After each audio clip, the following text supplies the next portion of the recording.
నేను ఇంత గొప్ప క్యారెక్టర్ చేయడం నన్ను నమ్మి విశ్వప్రసాద్ గారు అప్పటికి ఏ సినిమా ఆల్మోస్ట్ 6 years అయింది. అప్పటికి 3 years బ్యాక్ ఈ సినిమా మొదలైనప్పుడు 6 years గ్యాప్ నాకు. అప్పటికి తేజ సజ్జా గారికి హనుమాన్ రాలేదు. ఇంత ఒక పెద్ద సినిమా చేస్తున్నాము, ఆల్రెడీ ఒక బ్యానర్లో మొదలుపెట్టి చేస్తున్నాము, పెద్దగా అవుతుంది సినిమా అంటే అప్పుడు విశ్వప్రసాద్ గారు ఆ సినిమా చూసి ఇది నీ ట్రైలర్ చూసి ఒక చిన్న కొంచెం షూట్ చేసిన భాగం లేదు, ఇది ఇంకా బాగా తీయాలి, ఇంకా గ్రాండ్ స్కేల్లో తీయాలని ఆయన ముందుకొచ్చి నన్ను తేజాని నమ్మి ఇన్ని కోట్లు పెట్టి చేశారంటే కేవలం డైరెక్టర్ గారి స్క్రిప్ట్ నమ్మి చేశారు. సార్ మీకు జీవితాంతం మీరు రుణపడి ఉంటాం సార్.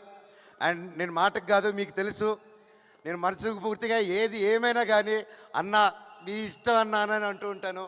ఎందుకంటే అది నా మనసు పూర్తిగా మీ మీద ఉన్న గౌరవం పెట్టేసుకున్నానన్న. ఈ రాయలసీమలో ఏదో ఒకసారి పెట్టేసుకుంటే అంతే, అది జీవితాంతం.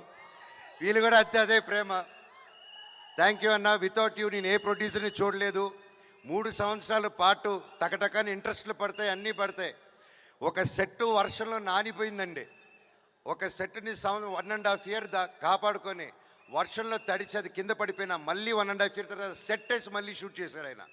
వేరే వాళ్ళు చుట్టే గ్రీన్ మ్యాట్ అది ఇది అంటారు, హీ డిడ్ంట్ కాంప్రమైజ్ అండి. అలాగే ఆయనకున్న సపోర్ట్ సుజిత్ గారు, థ్యాంక్ యూ. మా ఎగ్జిక్యూటివ్ ప్రొడ్యూసర్ అండి. సో ఆయన టెన్షన్ పార్టీ అంటూ ఉంటాం మేమందరం.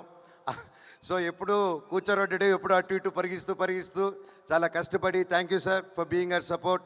అలాగే మా మేనేజర్ రమణ గారు, సార్ లవ్ యూ సార్. మాకు మొరాకన్ సెట్కి మంచి ఆర్టిస్టులు తీసుకొచ్చారు మీరు, ఐ లవ్ యూ.